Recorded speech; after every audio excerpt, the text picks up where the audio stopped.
এই কক্সবাজারেও এখানে এর চেয়ে বড় কোনো মাঠ না পেয়ে আমরা খুব বিব্রত অবস্থায় আছি। মানুষ যেভাবে আসবে আমাদের কাছে মনে হচ্ছে এখানে কক্সবাজারে এমন কোনো মাঠ নেই যেখানে আমাদের জনতাকে আমরা জায়গা দিতে পারবো। আমরা সর্ববৃহৎ ভেন্যুটি বেছে নিয়েছি।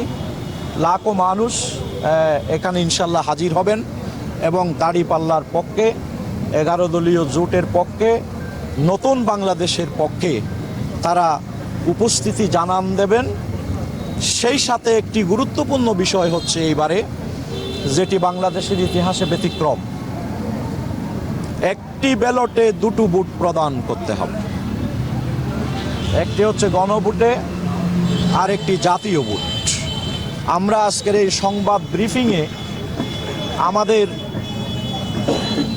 11 দলীয় জোট এবং আমাদের দলীয় বিষয়গুলোর পাশাপাশি গণভোট যেটি অনুষ্ঠিত হবে, এই গণভোটে হাকে জয়ী করার জন্য আমরা গোটা দেশের প্রতি আহ্বান জানাচ্ছি এবং সাংবাদিক বন্ধুদের প্রতিও আমরা আহ্বান জানাচ্ছি।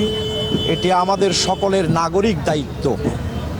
জুলাই গণ অভ্যুত্থানে যারা শহীদ হলেন, যারা পঙ্গু হলেন, যারা আহত হলেন, তারা কেন এই কুরবানিটা পেশ করেছেন? এই কুরবানিটা পেশ করেছেন বাংলাদেশের 54 বছরের ঘুণে ধরা যেই ব্যবস্থা ছিল, পুরনো এই ব্যবস্থা থেকে বাংলাদেশকে বেরিয়ে এনে একটি নতুন বাংলাদেশ গঠনের জন্য। এই নতুন বাংলাদেশ যদি গঠন করতে হয়, জাতীয় সনদ বাস্তবায়ন করতে হবে। জাতীয় সনদ বাস্তবায়নের প্রথম ধাপ হচ্ছে গণভোটে হাকে জয়যুক্ত করা।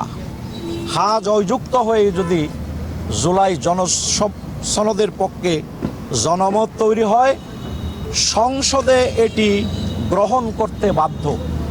আর সংসদ যদি এটি গ্রহণ করে, এটি সংবিধানের রূপ লাভ করবে এবং নতুন বাংলাদেশের অভিযাত্রা অফিসিয়ালি সাংবিধানিকভাবে, আনুষ্ঠানিকভাবে শুরু হবে। এই জন্য আমরা ব্যাপকভাবে গণভোটের হার পক্ষে প্রচারণা চালানোর জন্য আপনাদেরকে অনুরোধ জানাচ্ছি, প্রতিটি নাগরিককে অনুরোধ জানাচ্ছি এবং প্রশাসনের কাছেও আমরা এ ব্যাপারে দাবি পেশ করছি।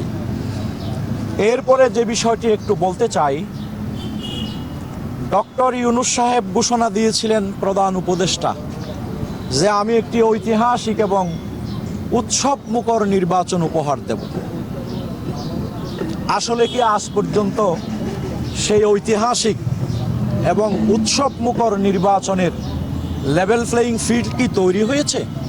এই প্রশ্ন যখন আমরা করি, এই প্রশ্নের উত্তর নির্বাচন কমিশনও দিতে পারে না, আজকের সরকারও এটির কোনো সদুত্তর দিতে পারে না। যেই দেশে মা জননী হেনস্থা হয়,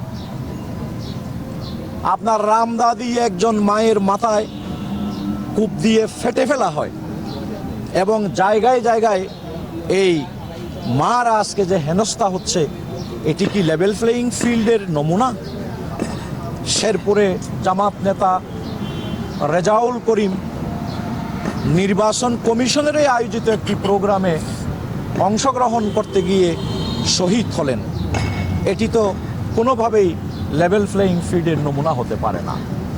আমাদের বিভিন্ন জায়গায় পোস্টার ছেঁড়া হচ্ছে, বিভিন্ন জায়গায় লিফলেট, এরপরে ব্যানার ছেঁড়া হচ্ছে, এগুলো তো লেভেল প্লেয়িং ফিল্ডের নমুনা হতে পারে না।